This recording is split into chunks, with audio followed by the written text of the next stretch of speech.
Can you see my slides? Okay. Okay, thank you. Good evening from Japan. My name is Takehiko Takagi from National Center for Child Health and Development, Tokyo, Japan. It's my great pleasure to present my work about the lateral condylar fracture of the humerus. Thanks for organizing Dr. Francisco Soldado.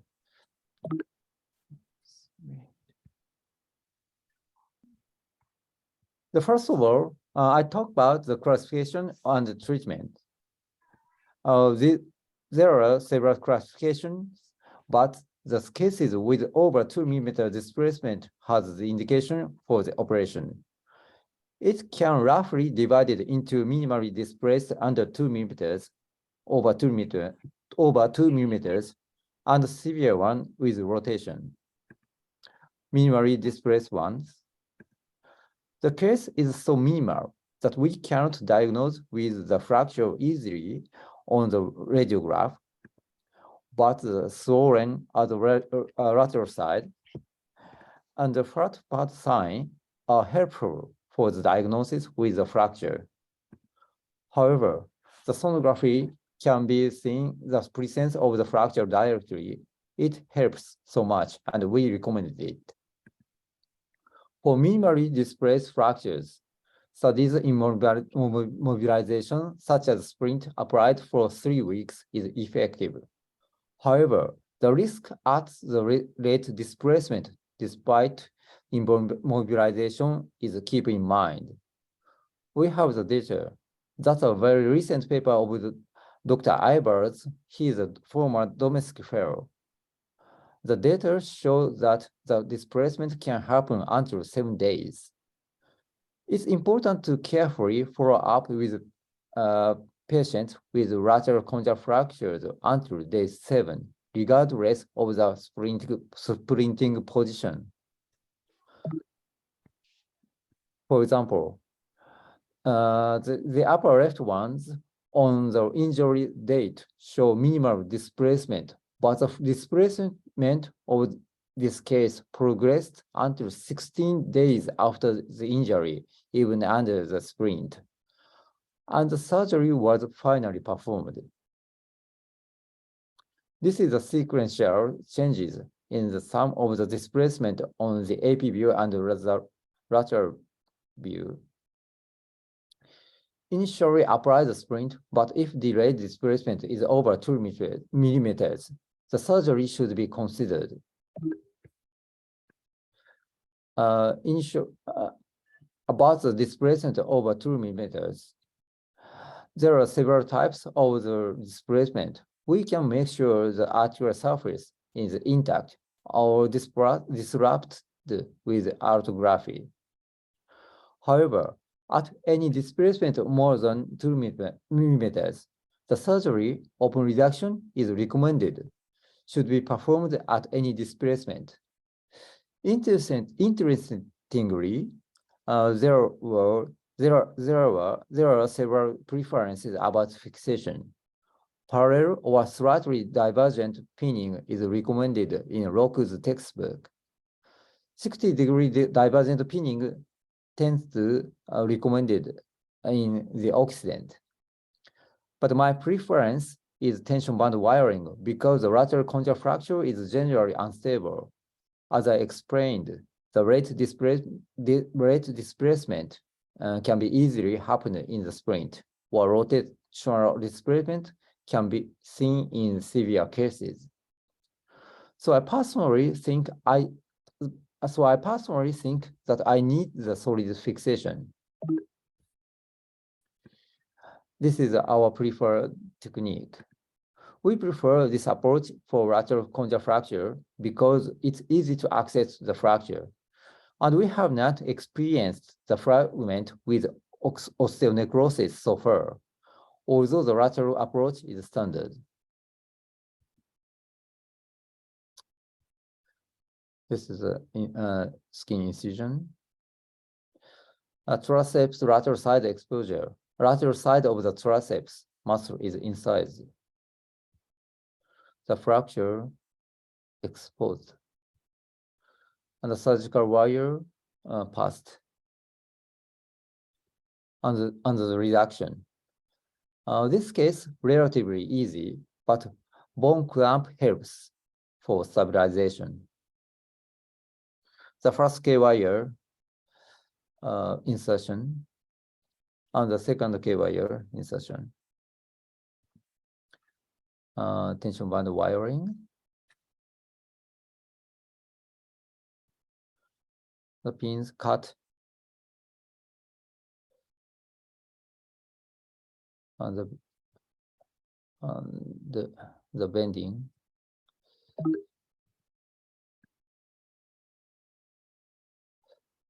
The fascia sutured. The subcutaneous tissue also sutured. The finally skin suture, the skin closure. If you select the divergent pinning, the pins are buried or unburied. Either one is fine, I think. Unburied pins can be removed in the clinic. It's just the advantage.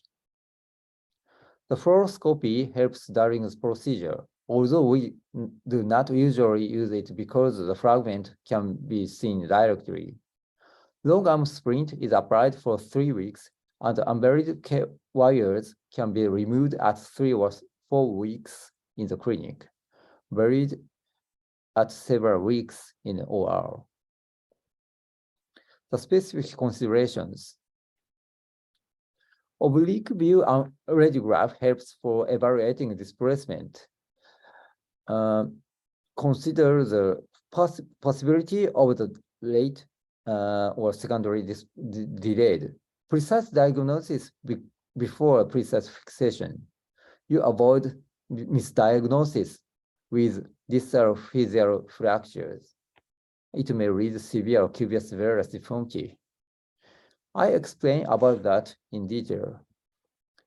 These are the schemes of lateral condylar fracture and distal physical fracture. The gray area is cartilage that is not shown on the X-rays. So we cannot differentiate between both on the X-rays. We can differentiate if the fragment is displaced severely, but it's difficult to differentiate at the mild case. If the fixation is only at the lateral side, in the case with the distal physical fracture, the fragment moves varus with internal rotation. In the actual case, the deformity of the cubitus varus is progressed. 48 months, that is 4 years after the injury, the cubitus varus deformity is completed. After referred to our hospital, we did the osteotomy in the correction, for the correction. How to diagnose, how to differentiate between these? The first, the sonography helps. The second is arthrography. The third, during the surgery, post-lateral approach can confirm the splint of the cartilage. But we prefer this approach for the lateral condylar fracture because it is easy access to the fracture. And we have not experienced the fragment with osteonecrosis so far. It's the example. Sonography is applied on the lateral and the medial side. On the lateral side, the capsule is swollen because the fragment is at the lateral side, and also on the medial side. If the fragment involves medial side, the capsule is also swollen, but this case, at the medial side, it's not swollen. So it may be lateral condylar fracture. The arthrography is available after the induction of the general anesthesia. It shows the fragment of the lateral condyle.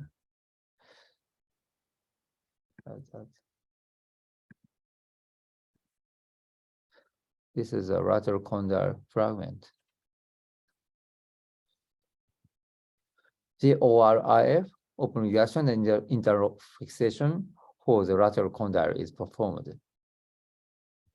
Therefore, pay attention to the misdiagnosis with a distal fascial fracture. That's very important point. Okay.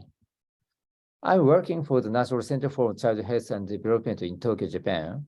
The left building is the institute. The right one is the hospital. Several fellows are coming from Malaysia, Slovakia, Brazil, and India. We welcome international fellows from all over the world to study pediatric hands. If you are interested, do not hesitate to ask us. We always welcome the fellows. That's all. Thank you very much for your attention. Thank you. Thank you, Take. Let's see if there are any questions on the chat. Please feel free to put anything on there that you desperately want to know about. There's a couple questions. So Yes. you mentioned the buried versus unburied pins. Mm-hmm. Do you have a preference? And I guess I would add to that, 3 to 4 weeks is much less than what most of us are doing, I think. I know some people take out the pins at 4 weeks and keep the kids in a cast for 6 weeks. I've not seen these unite by 3 weeks. I don't think ever. So why do you think, well, buried or unburied, and then why do you think you're able to take your pins out faster than most of us? Does the technique make a difference? Yeah, I prefer in the hospital unburied because the pin removal is a clinic. It's very easy. It's much easier because we don't have in my hostel currently it's difficult to plan the general anesthesia, so it's much easier to remove the pin in the clinic. So we choose unburied currently, but it depends on the situation of the hospital. And do you leave the tension band once you remove the wires? The tension band stays behind. Yes.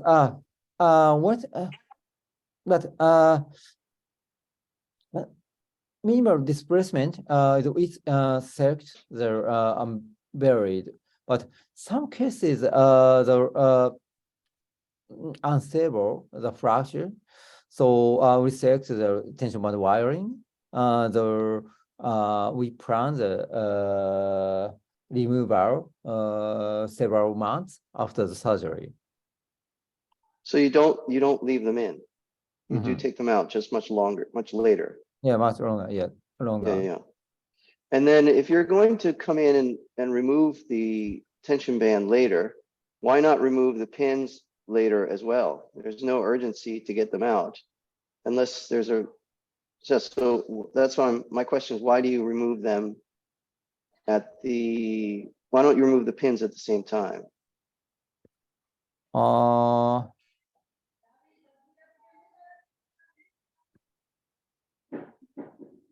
What?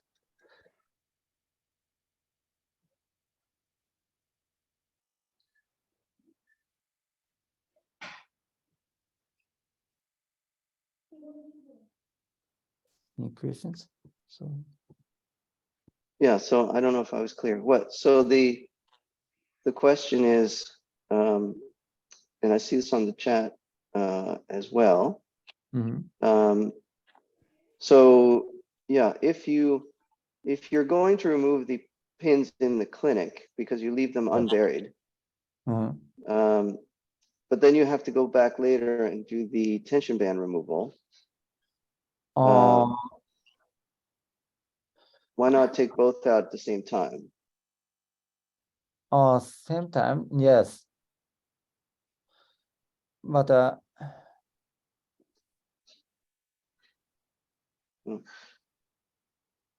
All right, let me move on. there's questions about the posterior approach that you Yes. do. Mhm. You Yes, obviously I do. can't get, yeah, it is fairly controversial. Like I said, you're Mhm. certainly very innovative. And then the Okay. question is, how do you see the front of the joint Yeah, if you from the back? yeah. You do That's good. anything to expose the front? That's a good question, but generally, the displacement is more on the posterior side.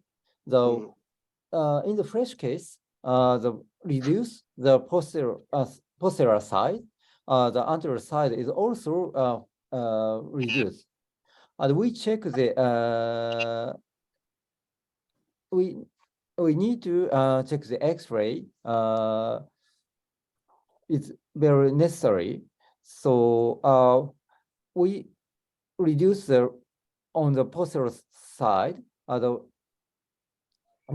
reduce can reduce also can reduce anterior side. So it's okay. Okay. And then do you ever, or have you ever used screws rather than No screws, no need fix the screws, but the screw fixation is also okay, I think. you're not worried about physeal arrest with the screws? I no, not I don't have any problems screw fixation or tension band wiring, but I think it's easy to fix with the tension band wiring. It's fairly much cheaper. And then there's another question here about how can you be so sure How? as you're following them up? But sometimes it's difficult to see if they're in a cast, if they've redisplaced. Do you take them out of the cast to get your x-rays? I noticed that you're using ultrasound. You can't do an ultrasound through a cast. So how do you know that your displacement remains less than 2 millimeters? Yeah, but oblique view helps. It's very important. We check regularly also on the oblique view. We don't follow with the sonography, but sonography also helps. But currently we use X-ray on oblique view. Yeah, that makes sense. So another question is about position of the patient. Do you put them in a lateral decubitus position or in a prone position to be able to do a posterior approach? Posterior approach. So do you have the patient decubus, lateral or lateral decubus position? Lateral decubitus. We choose the lateral decubus position. Excellent. Not prone, but prone is also okay, but we choose a lateral decubus position now. Yeah, I find that prone is always just very futzy from an anesthesia standpoint. So I try to avoid it whenever possible. And then another question, which relates to quite a few questions about the tension band technique. Have you thought about using suture, particularly absorbable suture, for your tension band, especially if you're going to remove the pins in the office, so then you don't have to go back in and take out the tension band wire? And if you have you done that? And if you have done it, why not? Why do you not use it now?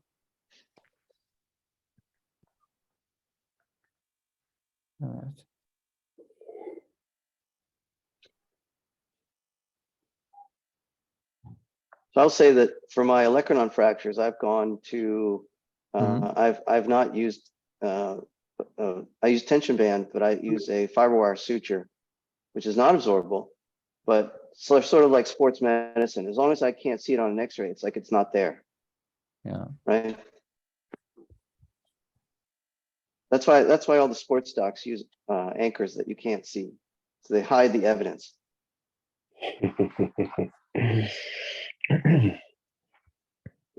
Yeah. So Takehiko broke Yeah. a dogma, which is the we should not go. We should not use a posterior approach. So he broke this dogma. I like that. But something else. We say that we have to reduce the fracture if it's displaced more than 2 millimeters. But is that true? Is that true that 2, 3, 4 millimeters is not acceptable? Where do we take that number? Because when we have non-unions and we make in situ fixation, very displaced fractures, we have good motion, and I've not seen problems. So what do you think about the 2 millimeters or 3 or 4? What is the evidence? Is also a dogma that? Is also that a dogma? Yeah, previous textbooks, previous papers told us. So I selected 2 millimeters. It's a question for all the faculty, all faculty. Oh. Yeah, you know, it's an interesting question, Francesco, because if you think about it, we all see these lateral condyle non-unions, right? And they have great motion, and all you have to do is fix them in situ. So it really asks the question, why do we care about the reduction? It doesn't seem like the elbow cares how well reduced, and it seems to remodel and call it a day. Like, why are we fixing these if they do so well if we don't fix them? I mean, if you go back later, as long as you get union later. The elbow doesn't seem to mind a malunion, it seems. Chuck, that's an interesting question for you, actually. I think it is an interesting question. I personally believe that there is a dogma, as was well stated, regarding the amount of displacement, and certainly 2 millimeters is our threshold here. We wouldn't want more than 2 millimeters for the risk of intra-articular displacement and implications to the joint.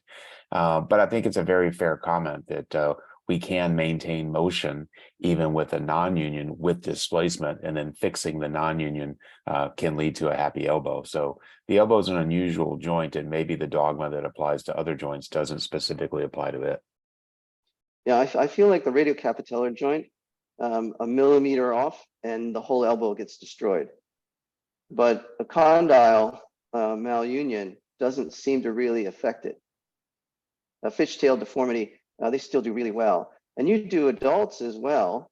And do you see is there an epidemic of malunited elbow fractures that you're seeing in adults that have degenerative changes to their elbow? There's lots of epidemics, but that is not one of them. So no, we are not seeing too many of those. So it's Chesco, I think you bring up a very interesting point.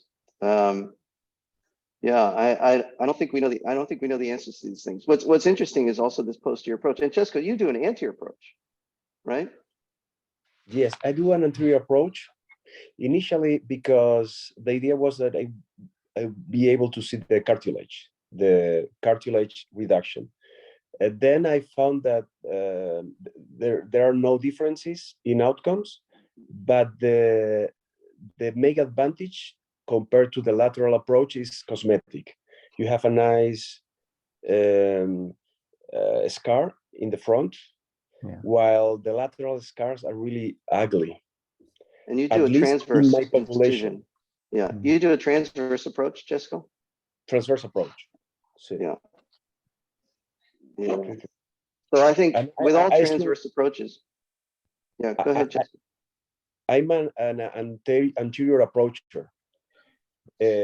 For example, for the radial head fractures, radial head in adolescents, as usually you have only one fragment, and the fragment is anterior. It's easier to fix it from the anterior, for example. Of course, the hand statal fractures, you have to go in the front.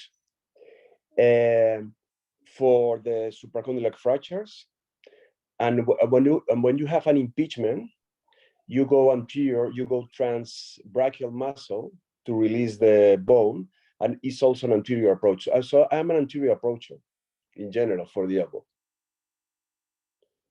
Yeah. This is my team. But I think for those who are just starting out in practice, I think transverse approaches anywhere are much less forgiving. So just keep that in mind. You have to be really precise about where you place your incision. You make a longitudinal incision, you can always make it longer or shorter, but a transverse you cannot move. So you can extend it, but it's a much less forgiving approach. So I think I would not do it in your first couple of years out.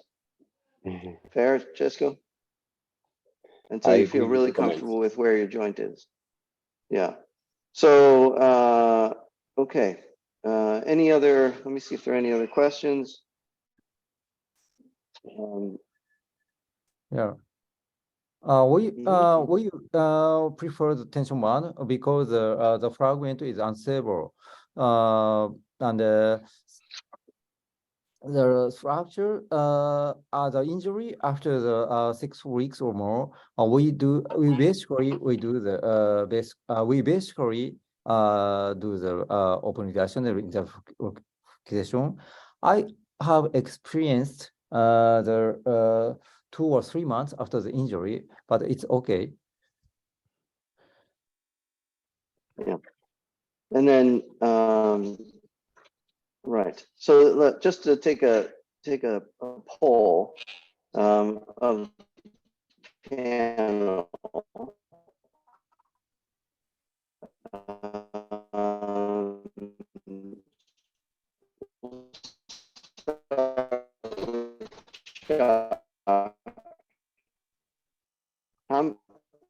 What do you use the tension band? What do you use?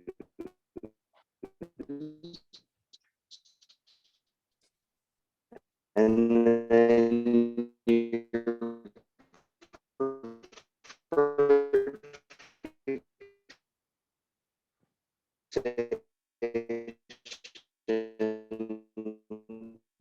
and also amount of time of immobilization.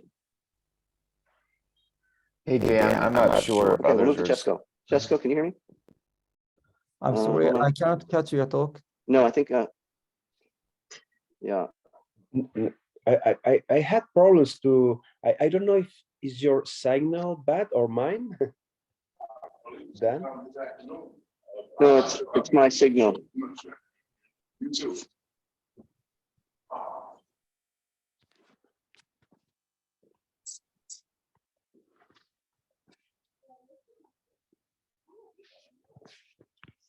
So Dan, I can't, now I hear you. now you hear me. Okay, great. Yes.